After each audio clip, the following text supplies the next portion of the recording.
수만 명의 중국 팬들이 동참, 손흥민 위해 한국에 온 이들의 연합.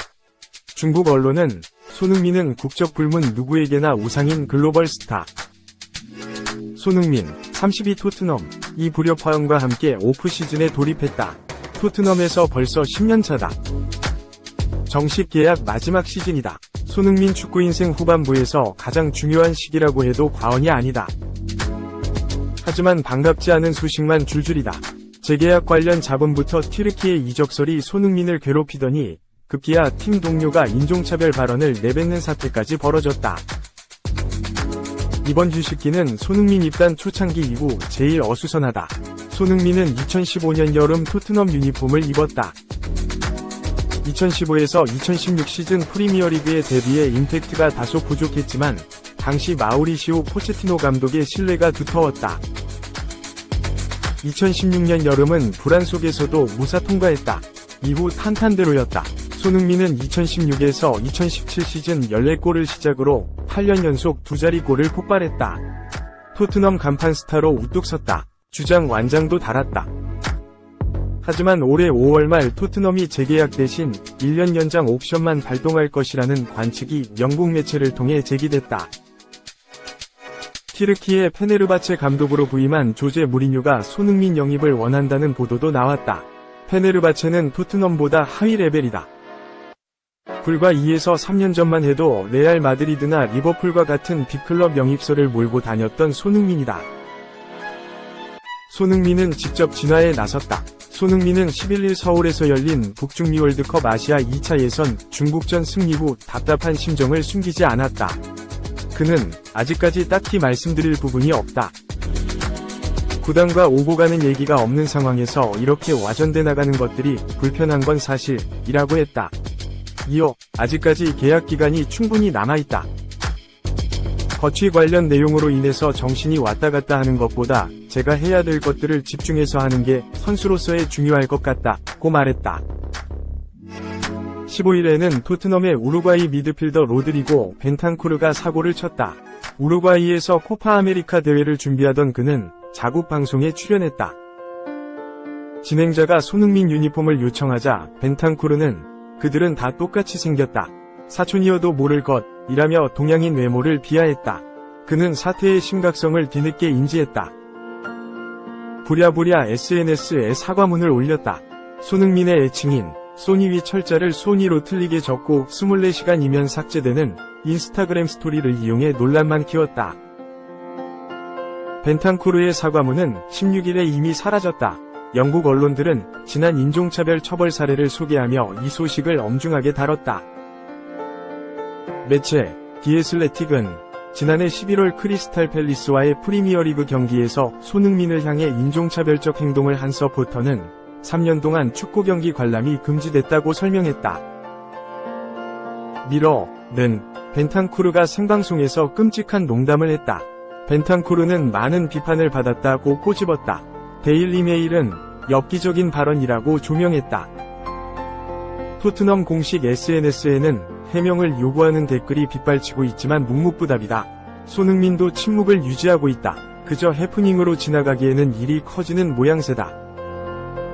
손흥민은 그 어느 때보다 2024에서 2025 시즌 철저한 준비가 필요하다.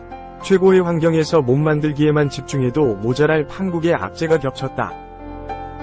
손흥민은 새 시즌 활약에 따라 토트넘에서의 미래가 결정될 공산이 매우 크다. 토트넘이 1년 연장 옵션을 발동해도 2026년 여름이면 계약 만료다. 손흥민은 다가오는 시즌 만 33세다. 토트넘이 재계약에 미온적이고 옵션 카드를 만지작거리는 이유는 조금 더 지켜보겠다는 의도로 풀이된다. 손흥민이 자신의 가치를 다시 증명하지 못하면 토트넘과 이별을 받아들여야 한다. 2. 라이스는 월드클래스가 아닙니다. 과대평가된 선수입니다. 아일랜드 국대 출신의 충격, 호평.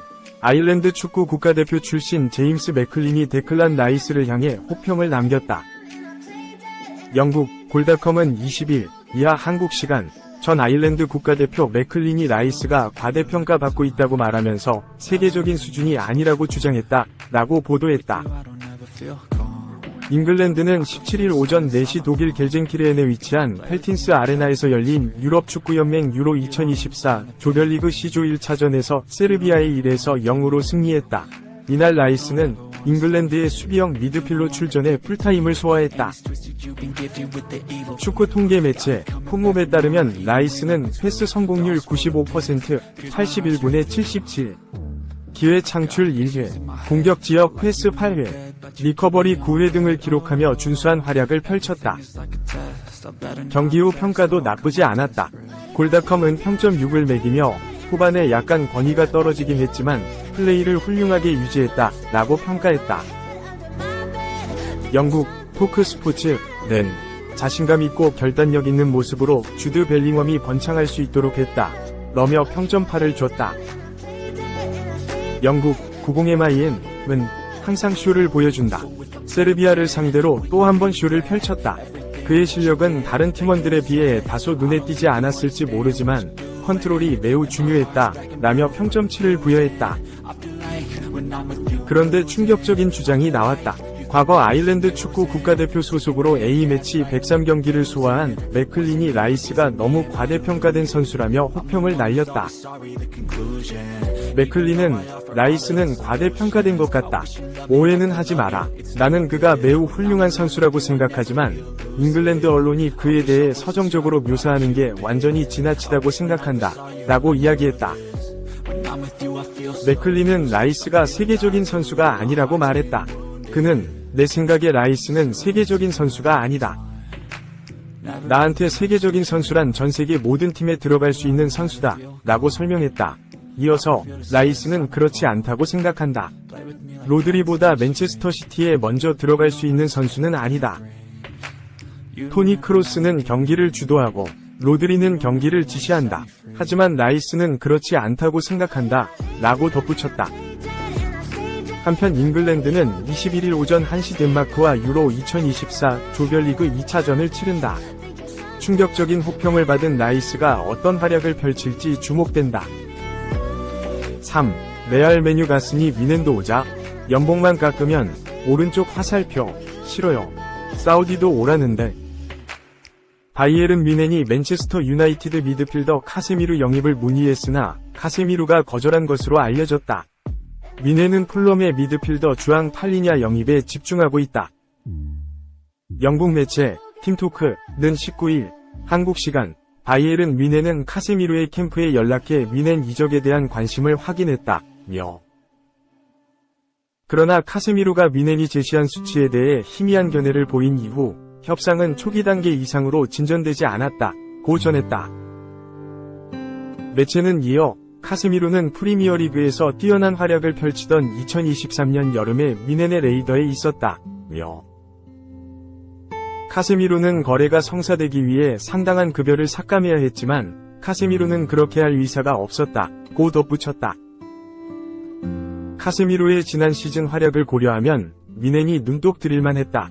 2022년 여름 10년 이상 머문 레알 마드리드를 떠나 맨유에 합류했다. 새로운 도전을 위해서였다. 베테랑 수비형 미드필더였기에 어느 정도 활약은 예상됐지만 기대 이상이었다. 카세미루는 지난 시즌 리그 28경기를 포함해 51경기에 출전해 크리스티안 에릭센과 함께 중원을 형성하며 맨유의 리그 3위를 이끌었다. 하지만 이번 시즌은 급격히 기량이 떨어진 모습이었다. 부상 문제도 있었으나 자신의 장점인 수비력에서 실수가 잦았다. 실수가 실점으로 연결되며 많은 비판을 받았다. 리버풀 레전드 캐러건은 카세미루의 경기력이 좋지 않아 프리미어리그를 떠나야 한다고 호평하기도 했다. 맨유도 기량이 떨어진 카세미루를 판매할 생각이다. 카세미루와의 계약은 2026년 6월까지로 2년이 남았지만 그를 팔고 자금을 마련할 것으로 보인다. 많은 이적료를 챙기기 위해 사우디아라비아 리그 제안을 듣고 있다. 뮌헨은 수비형 미드필더 영입이 급선무다. 이번 시즌 요주아 키미히, 레온 고레츠카, 알렉산다르 파블로비치 등을 기용했으나 모두 조금씩 아쉬운 모습이었다. 키미히와 고레츠카는 기복기 있었고 2005년생의 파블로비치는 경험이 부족했다. 카세미루에게 거절당한 뮌헨은 지난해 여름 영입이 임박했던 풀롬의 팔리냐 영입에 다시 나섰다. 미네는 지난해 여름 이적 시장이 마감하기 전 팔리냐 영입이 가까웠다. 팔리냐는 미넨으로 넘어가 오피셜까지 찍었으나 서류가 이적 시장 기한을 넘기고 통과되며 이적이 무산됐다. 팔리냐의 장점은 확실하다. 그는 190cm의 장신으로 몸싸움 경합에 능하고 수비력도 뛰어나다. 축구 통계 매체 풋몹에 따르면 팔리냐의 볼 경합 성공률과 공중볼 경합 성공률 모두 56%가 넘을 정도로 경합에 있어서 장점이 확실하다. 패스 정확도도 높다. 이번 시즌 프리미어리그에서 그의 패스 정확도는 83%로 준수한 편이고 긴 패스 정확도는 55%로 매우 높은 편에 속한다.